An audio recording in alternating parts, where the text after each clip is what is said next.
Hello, this is Norman Paris. I was born to Joseph and Eva Paris in 1928. One of four children. I have three siblings, two sisters and a brother. And our family basically was, most of us, including my parents, were born in Lawrence, Massachusetts.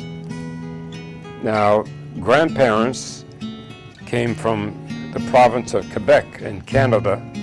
Did not know any of my grandparents, as they were all deceased before I came along. But anyway, they're Franco-American people who came from Canada to work in the New England area. The Great Depression came upon us in 1929, and as we probably mostly know, that the Great Depression lasted until the beginning of World War II in 1941. So my first 12 or 13 years as a youngster, I did experience the Great Depression in many ways. We were very, very poor in our family, as were many families who experienced the Depression. My dad had a pretty decent job as a insurance salesman, but he lost that job with the Depression. And anyway, it was a struggle all through those years. But you know, as a youngster growing up in Depression, I didn't really know that we had a depression, because we always had food on the table. And as kids, why, we played all kinds of games, mostly all invented by children themselves. We played outside all the time, and we had all kinds of fun. So it was not a bad experience, so to speak, for young kids anyway. I thought maybe we could now jump ahead to the high school days, and I went to Central Catholic High School in Lawrence, Massachusetts. It was staffed by brothers, Marist brothers, who were a wonderful order of brothers, and went there, graduated from there. But during high school, I did play some sports, baseball, football, and some basketball. Now, I did play varsity baseball. The others were mainly junior varsity. But I'll have to mention one experience that with baseball is that I was a third baseman on the team, and my biggest claim to fame is that we were playing Andover High School, and we had our best pitcher on the mound, and so did they. Well, during the game, I came up to bat, and I just happened to, the opposing pitcher was a left-hander, and I just happened to get a hold of one of his pitches and sent it over the left fielder's head. Wound up making the rounds of the bases with a home run. And the final score of that game was, you guessed it, 1-0. So that's my greatest claim to fame in baseball. I had another incident in the junior varsity football too, where I scored a touchdown on about a 50-yard running play, and they let me score the extra point by a drop kick. I used to practice drop kicks a lot when I was a kid, so we made the extra point. We wound up winning that game 7-6. So that was about it as far as sports. I was only average. In high school, I had a lot of experiences, of course, and one of those that of course has had a very big impact on my life is that I've worked during high school, after school, and on Saturdays with cousin Gus O'Brien, and I've worked at his gas station, pumping gas for customers, that type of thing. But I also had an opportunity to work on cars, and he taught me a lot about how cars work and how to do certain jobs. For instance, he let me do a complete brake job on a customer's car one time. Of course, with his overseeing, you have to make sure it was done right. But I learned a lot of mechanical experience from Gussie, and that had a great deal of an impact on my future, because when I graduated from high school, college was pretty much out of the question. There wasn't any money there for college, and so I had decided to enlist in the Air Force. And when I did, I enlisted into the airplane and engine mechanics school. And so after my basic training, that's where I went, was the A&E school. Upon completing that, I was allowed to go to a little higher education, so to speak, by going to electrical specialist school.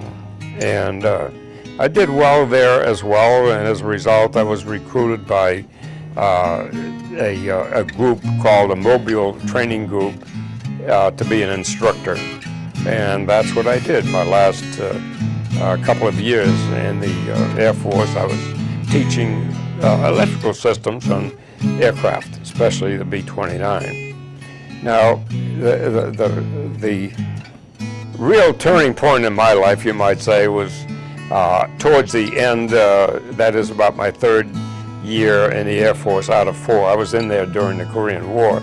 But at that time I was stationed in San Antonio at Randolph Field, and I had the opportunity to go to a local college dance where I was very fortunate to meet a lovely young lady named Patricia Lavin. And so we hit it off pretty well. I courted her for about, I guess it's about a year and a half, something like that. And maybe not quite that long. But we would date on weekends. I didn't have a car. Most enlisted men didn't have cars in those days, so we couldn't afford them. So we used the bus a lot, and I used to go and pick her up at her Aunt Toodle's house in San Antonio, is where she would stay for the weekend when she was out of school. So I would go over there and pick her up, and we would catch a bus and go downtown, go see a movie, maybe eat out, that type of thing. And then during the summertime, she was living in Yoakum with one of her aunts, her Aunt Violet and Uncle Bill. And so I was able to get 3-day passes a few times and to go over there, and we would date there. We'd go riding out in the car. Aunt Violet would let us use her car. And we even played a little bit of golf in the park over there in Yoakum. But Patricia would spend her summer times in Yoakum during the time that she was going to high school and also into college.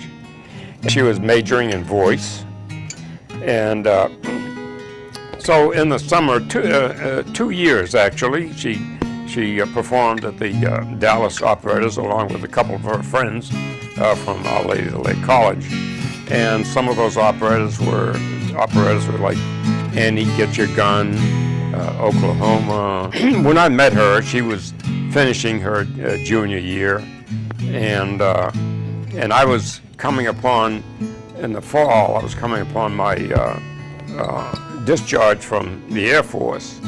Very quickly, I went into Boston and went in to apply for a job with IBM. In those days, you didn't have an internet or anything like that to send resumes. You just went in and knocked on the door and told them exactly what you were there for and see if you could be interviewed. And fortunately, I did get an interview, and they said they'd let me know whether I'd get a job or not. So about a month went by, and I was getting a little bit concerned because I at that point haven't heard anything from them. So I decided to just go back in there and to see how things stood. And I don't know if that was the reason that they hired me, because I was persistent, I guess. And so that's what I did. I went back in there, and they hired me at that time. So once I got on board, then I was trained to become a typewriter mechanic, which is today, typewriters aren't even almost in existence anymore. But it was a big deal at that time. And so they sent me to school. I did well in school, and came back and started working the job. And what it involved was making customer calls in downtown Boston. I worked in the financial district. While I was working, I was communicating back and forth with Patricia. There was quite a period there where we hadn't seen each other, but we did communicate with letters. And so I finally, I had an opportunity to date other women and so on during this time that I was working in Boston. And so I always came back to Patricia. And so anyway, I planned a vacation to go to Texas. That's when we decided to get married, was at that time. And so that was in the summer of 1953. So once we became engaged and made the announcement to all of her family, and they were quite pleased for all of us, for us, that is. And so we set a date of May of the next year, 1954, to get married. So fine, I go back to work in Boston, and she's here in San Antonio, and she was working at a job at a Catholic school as a teacher during that 1 year. And so it was a whole year before we got married, after we were engaged. And so the time came to come back to Texas for the wedding. And here I come in my 1951 Hudson with the back seat removed, figuring that we'd need the space for wedding presents and things like that. And it took me 3 days to get here. And most of the time, I slept in my car at night. That's how I did it. Her family, her mother and father, her stepmother and father, and her sister were living in Houston. So they came to San Antonio for the wedding. And none of my family were there for the wedding. Because you have to understand that back in those days, travel was not as convenient as it is today. People just didn't get up and take an airplane and go somewhere. It just was not done. So it wasn't feasible for my family to come, the cost of the expenses and so on. So, but that was fine, because our honeymoon was going from San Antonio back to Massachusetts to live, because that's where my home and her home now would be. And she had never been there, so it's going to be quite a new experience. So anyway, we left our honeymoon the day of the wedding, really, and we were on the road for 2 weeks. We went to Providence, Rhode Island, because she had family there that she hadn't even met yet. She had uncles and aunts over there and cousins that she hadn't met. So we went there and spent a day and a half over there to get to meet all those family people. And who, by the way, most of those people eventually came to Texas afterwards. So then we went to North Andover. We were fortunate enough to have the use of an apartment that Gussie and Fernand, my cousin Fernand and Gussie had. It was in the summertime, and they always went up to the lake up in New Hampshire and spent the summer times up there. Gussie would commute back and forth. But so therefore they let us to use their apartment while we were looking for an apartment of our own, which we finally got. Wound up a little 3-room apartment in a bungalow in Methuen, Massachusetts. We lived there just about a year. About the end of that year, that was the following June, our first child was born, and that was Marilyn. And so we stayed there for probably another 10 months or so. So that summer, my oldest sister, Annette, and her family came from California for the first time since they had been married in 1938 and moved out to California. And they raised 5 daughters, and all 7 of them came in one car from California that summer. How they did it, I don't know, but they shipped a lot of the clothes ahead of time, so some of the aunts that were very close to my sister Annette, they did all the laundering and ironing and preparing of those clothes for the kids and so on. But so they came to visit that summer, and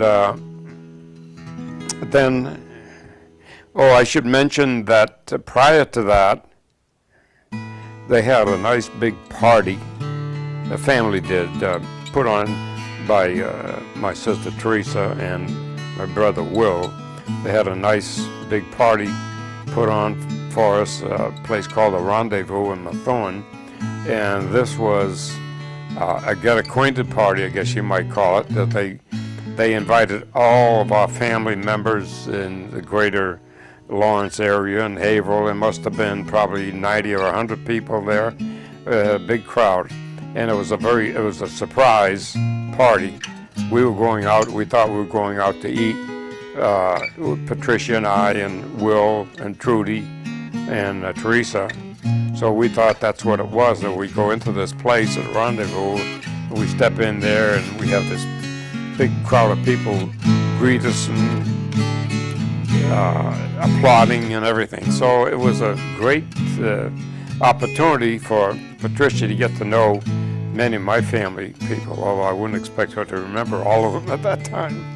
But so as time went on, she got to know many of our family, Will and Trudy, especially my brother Will and his wife Trudy, and Teresa especially, and also some of our friends she got to meet, and we've become good friends with some of my friends. Like an example would have been Dr. Armand Gerard. He was my boyhood buddy, you might say, ever since we were little kids. We grew up together and went to high school together, grammar school together, high school. He went off to college and went to medical school and became a dentist. And when he came back, he practiced there in Lawrence, and he became the family dentist of the Paris family. As I said, Marilyn was born there in Methuen, and naturally we had to look for a place more suitable for a family, so we wound up buying a house in Andover. Our first house was on Fox Hill Road in Andover, very near to Merrimack College.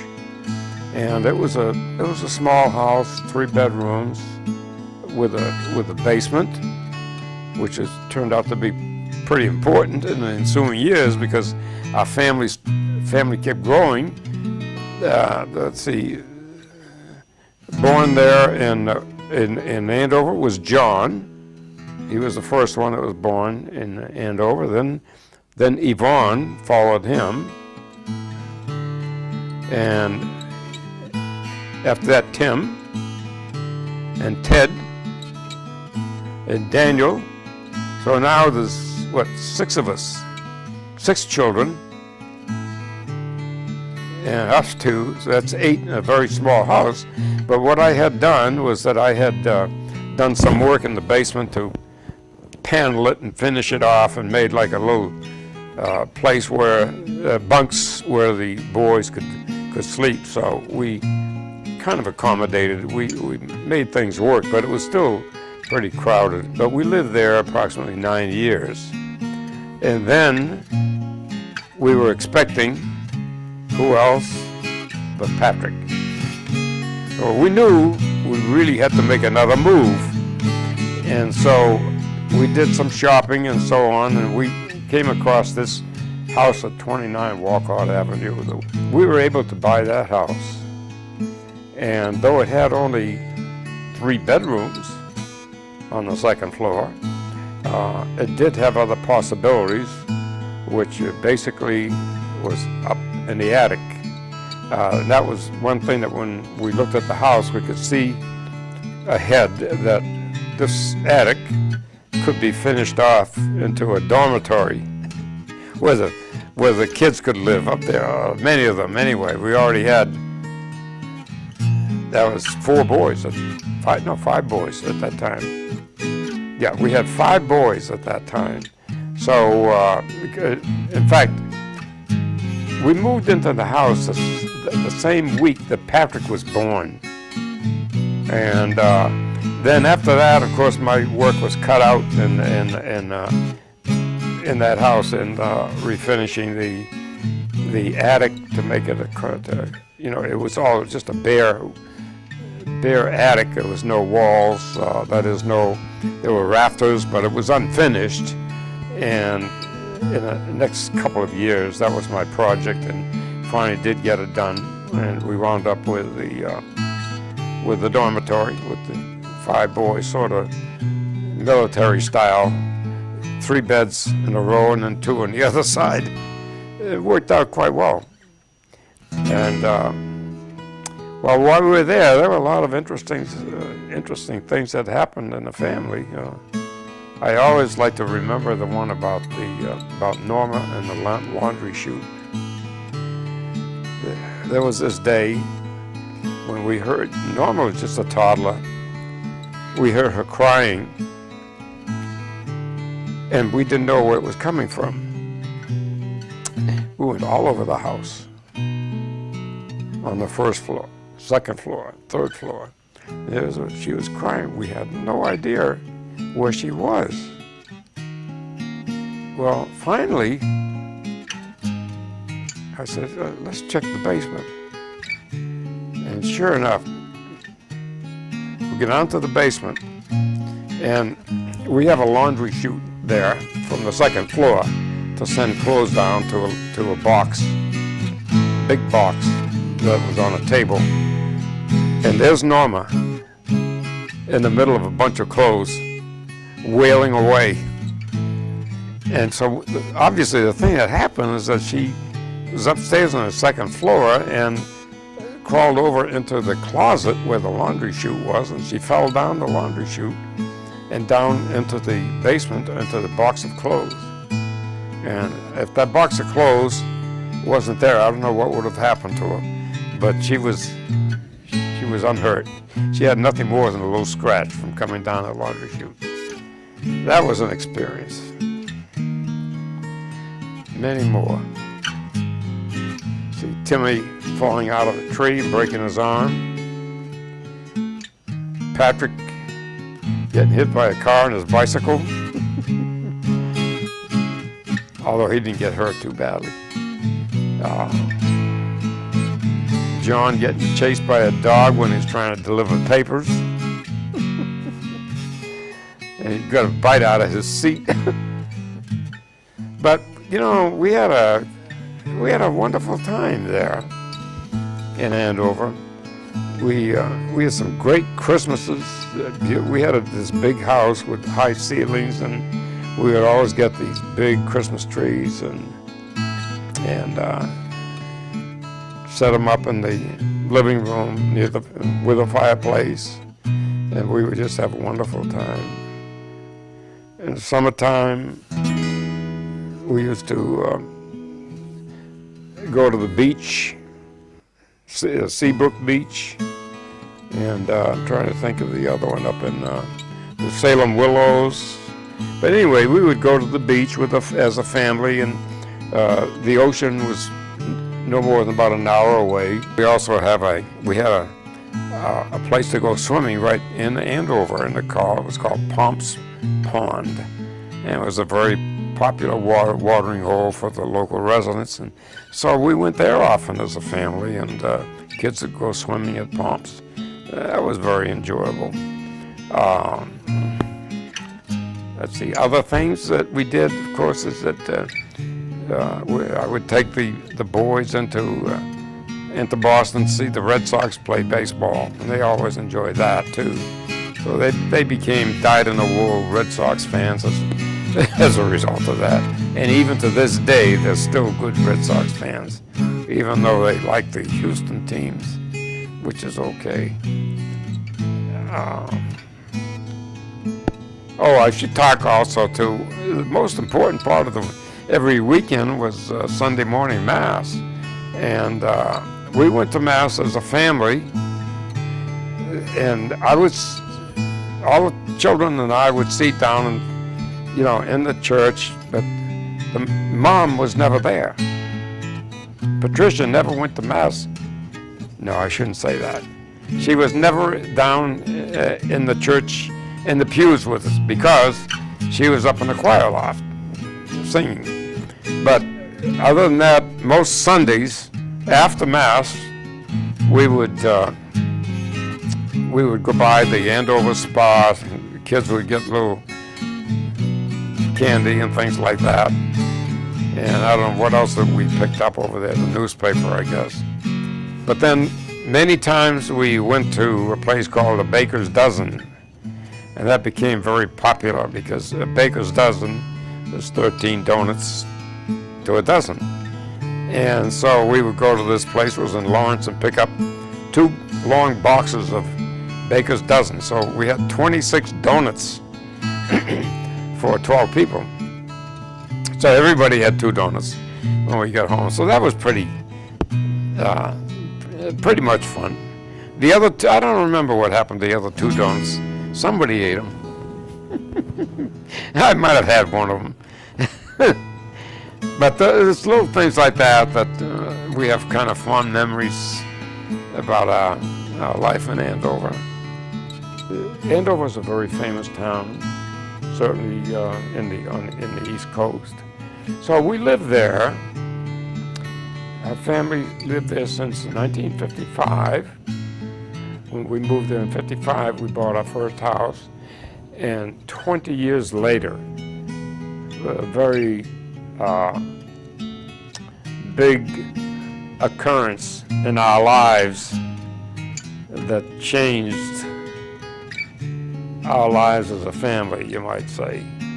And I was working in Boston at the time, and I had been a manager for IBM for a good 25 years, I believe, various offices in Boston, Cambridge, and Waltham. And so in '75, I had a career change in IBM, and I requested a transfer to Texas. And lo and behold, they approved of the transfer, and there was going to be to either 1 or 3 locations, depending upon where I was needed. And one was in Austin, or San Antonio, or Corpus Christi. Well, it turned out that Corpus Christi was going to be the place that I would be going. So the time came to make the announcement to the whole family. And I gathered them all in the living room, all 12 of us over there, and I broke the news that we were going to be moving to Texas. And I had all types of reactions from the kids. Some were, oh boy, they were pretty happy about this. It was an opportunity to go to a new place and to meet other family members on their mother's side. And they'd heard a lot about Texas and they liked the idea. Others, well, they weren't so sure. They'd want to leave Massachusetts to go to Texas. But anyway, the decision was made. Now it came time to make the big move in June of 1975. So we got everything packed up. We had a 1974 Dodge van that held the 12 of us, and we had a U-Haul trailer in which we put all of our luggage and pillows and things of that nature. So we left 29 Walcott Avenue in Andover, and we started our trip to Texas, which took 20 days. Anyway, from Lawrence, we left to go to Western Massachusetts, specifically to Springfield, Mass., and we visited the Basketball Hall of Fame. And from there, we headed on to New York City and visited some of the attractions there, including the Statue of Liberty and other things. Then from there, went to Philadelphia, and from Philadelphia on to Washington, D.C., and I'll never forget the night that we stayed over there in a pretty nice hotel in Washington. And here we come, all 10 of us, each of the kids carrying their own pillow, and we go into the hotel and to register and so on. So we were quite a sight, 12 people coming into this hotel. And so that was one of the little things that I remembered from that visit. We went up into the Blue Ridge Mountains, where we camped out overnight, the first night. And I think it was the only night that we camped out. One reason was that that first night that we camped out, in the middle of the night, we all heard some rumbling and rustling outside. We thought that there were bears near us, so everybody was scared. But it wasn't bears, so that the next morning we mentioned it to the park ranger of our experience. He said, well, it was more than likely raccoons that were rustling through the garbage cans trying to find food. And one thing I might mention too is that going down in that area of the country, a lot of the motels had specials that if you stayed there, the next morning there were free breakfast for the children under 12 years old. And so we took advantage of that in a few nights. So they lost some money on us when we stayed there at these motels. So, but we went to Florida, and then then from St. Augustine went to Orlando and visited Disney World. And we spent 2 days at Disney World visiting all the sites and the rides and so on. So on to Texas we go, and we arrive in Houston. From Houston we go to Yoakum, Texas, which is about 100 miles from Houston on the way to Corpus Christi. And there we met another aunt and uncle, Aunt Violet and Uncle Bill. And so we visited them. That's the first time that they saw any of our family. So we stayed there overnight. And then next day we left for San Antonio, which is another 100-mile trip. And we met more of Patricia's family, her Aunt Toodles, and it was the Walsh family, her Aunt Toodles and her Uncle Sid and their kids. And then from San Antonio, of course, next was the drive to Corpus Christi, which is only less than 150 miles away. So that's where we wound up, was in Corpus after almost 3 weeks on the road. Here we were in Corpus Christi, the sparkling city by the sea, and staying initially at the Sea Ranch Motel and then at our home on Philomena Drive, where the family had an opportunity to get acclimated to the Texas summers, which is, as you know, pretty hot. So, but this home that we moved into was very convenient in that it was close. By the way, it had central air conditioning, which helped to get acclimated. But it was very handy in that it was close to all the schools where the children needed to go, all 3 levels of school. It was also close to church, St. Pius X Church, close to shopping, close to hospitals, so it was a very good location. Children went to school at St. Pius Elementary, and then others went to Cullen Junior High, and then others to King High School. Marilyn was the first of our children to get married to Mike Sheridan in 1978, and I will mention the fact that coming down from Massachusetts for that wedding was my brother Will and his wife Trudy. So, and at the wedding, Patricia, prior to the beginning of the wedding ceremony, she sang the Ave Maria for everyone. It was just a beautiful song.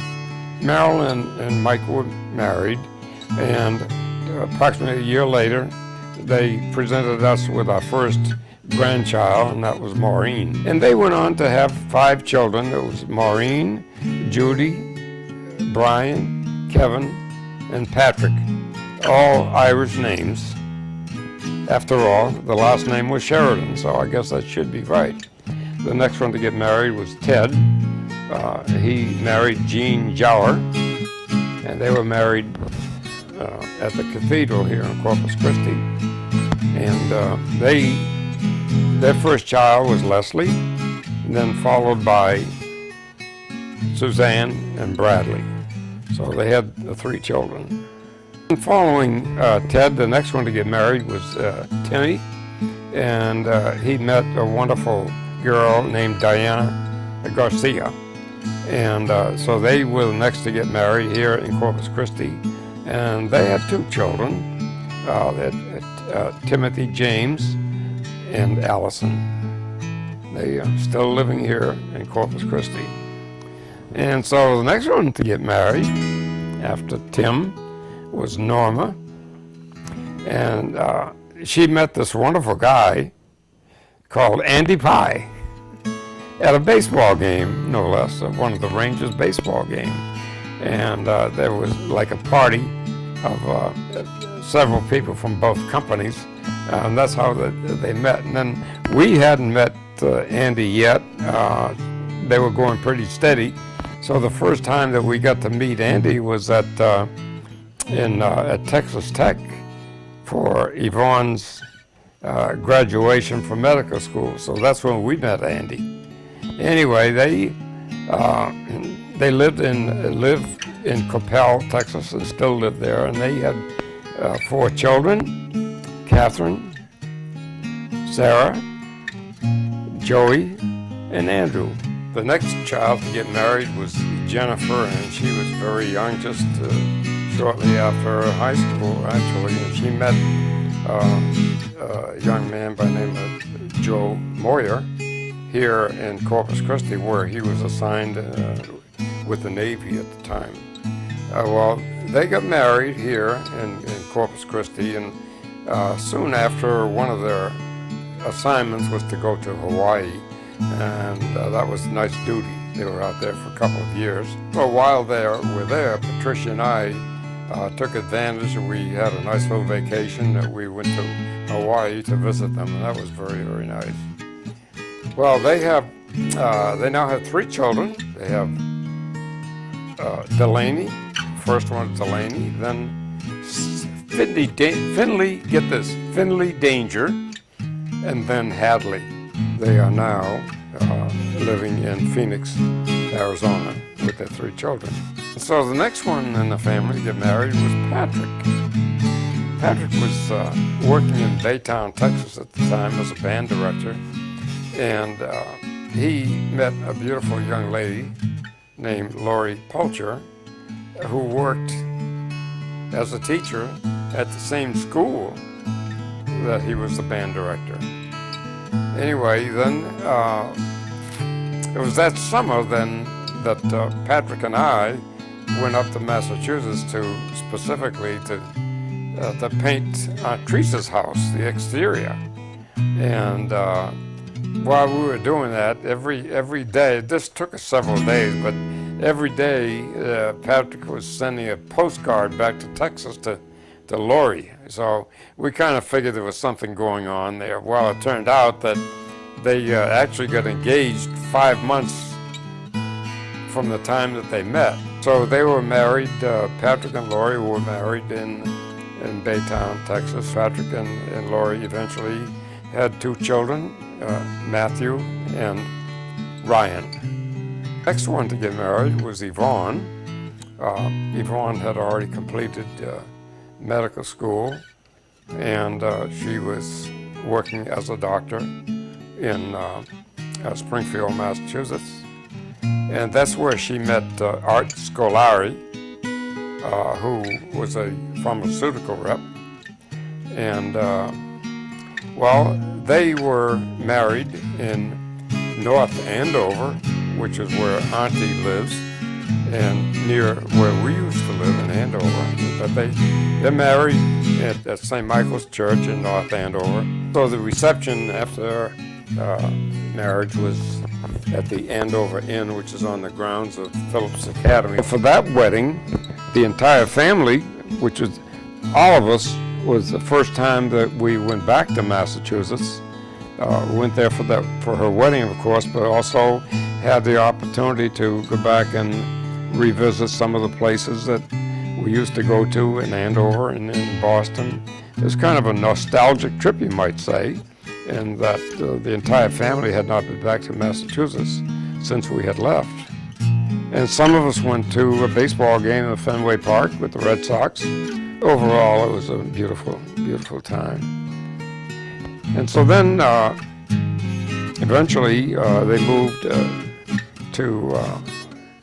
into Long Meadow, Mass, where they live now, and they have the 3 children. They have Angelina, Mark Paris Scolari, and Teresa, or Tess as we lovingly call her. Aunt Teresa, just this past year, moved to Long Meadow to be close to Yvonne's family. Moved from North Andover, sold her house. She sold her house that was over 100 years old. So now I have talked about all the children who are married, and married still, 7 of them. So I should mention there were 3 of the children who remained single. The oldest one being John, who's our second born, and John keeps busy with his sports life. He's just interested in all kinds of sports activities, so he keeps busy with that. And then Daniel also is kept quite busy with working he works at 2 jobs actually, so he's pretty busy doing that. Whereas Michelle, she lives with me here on Philomena.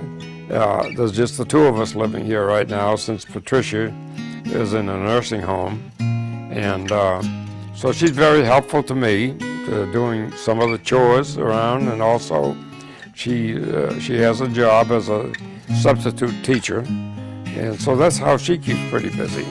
We've been blessed with 22 grandchildren and 8 great-grandchildren. And so that Patricia and I were pretty much left with an empty nest, you might say. And so we did have some opportunities for travel. And so in 1987, we had the opportunity to go to Rome, where we had a private audience with Pope John Paul II. At the time, he was not a saint yet. But the choir sang for him. They sang one song in Polish, which really impressed him. And then after that, he came around the room with all the people there. There was probably 150 people on that pilgrimage.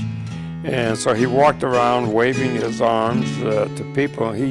I was fortunate enough to be able to reach out and grab his hand while he was doing that momentarily. I shook the hands of a future saint. The choir also on that pilgrimage to Rome sang in several different churches around Rome as part of their pilgrimage. And so that was another very nice thing that we experienced, as well as all the sites in Rome, the visits to the different churches like St. John Lateran. And as a matter of fact, the Pope celebrated a Mass on the outside of St. John Lateran Church. They had built a temporary altar out there because of all the people that came, but not only us, but they had thousands of Romans who were there to attend that Mass. It was on the Feast of Corpus Christi, no less. Just about at the time when Patricia turned 75, she began exhibiting signs of dementia. And of course, we then got her the necessary medical care with the proper doctors to help us along that line. And she was diagnosed with dementia. And as things went on, we were here at home for a few years.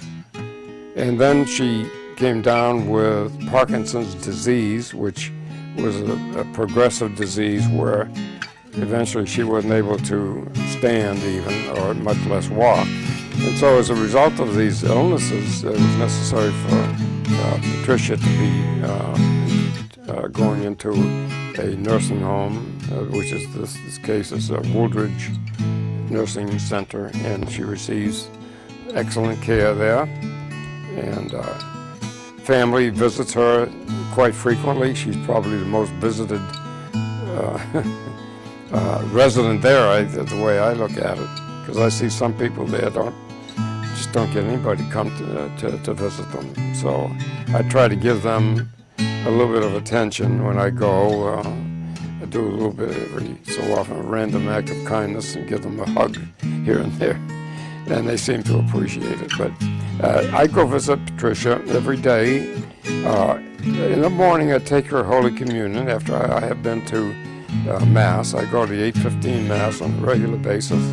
It's been sort of a blessing of sorts, because it's made a big change in my personal life.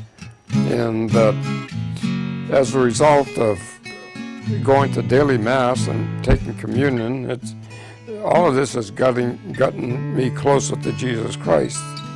And I feel a lot more, my spiritual life has improved a great deal just in the last few years as a result of that. So to me, Patricia's been a great inspiration to me. We love her very much, and so we try to be with her as much as possible. I would like to talk about my sister Teresa, affectionately known to the children as Auntie. Teresa is 3 years older than I am, and we have always been very close growing up. And that continued on even since I've been married, and she has been very, very close to our family. Whenever Patricia and I had any emergency where we might need her help, she was always there, ready for us, and that was quite several occasions. But I'd like to point out one special occasion that she volunteered to take 2 weeks of her vacation time to take care of all the 10 kids while Patricia and I went off on a little vacation up into Canada. Now the occasion was our 20th wedding anniversary, and it was the first time that the two of us ever went off alone without any children. And that took us up into Canada, up to Montreal, Quebec City. We visited several of the shrines, and we just had a wonderful time. And so we were actually gone for a little more than 10 days. And from there, then of course we came back home. But Teresa has been a very, very special person to our family, and she still continues to be. I would like to take the time to mention a little something here about Patricia's sister, Betty, her only sibling. And her husband was Tom Keiss. So there's Betty and Tom, whom I first met back in Houston. They had a daughter by the name of Carol, and they lived at that time. They also had lived in New Jersey while Tom was working at the New York Stock Exchange as a block trader. He changed his job to another brokerage firm. They moved to California, so he worked out of the stock exchange there in California. And they were nice enough. They were just wonderful people. And then they eventually moved back to Texas and in Galveston.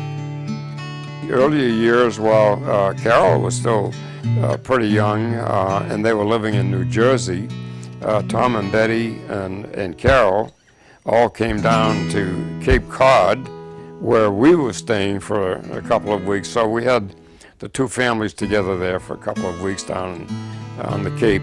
We had just a wonderful time. That's where I learned how to sail. To sail a little dinghy. Wound up capsizing it. Well, in summary, I would say that I hope that you all have enjoyed this video about our family. Hopefully you enjoyed it as much as I have had the opportunity to do it. And I'm hoping that in years to come that other descendants of our family will have the opportunity to see this, so as to be able to have a good understanding of the background of the Parris family. And so I want to thank you very much for listening to me, and God bless all of you.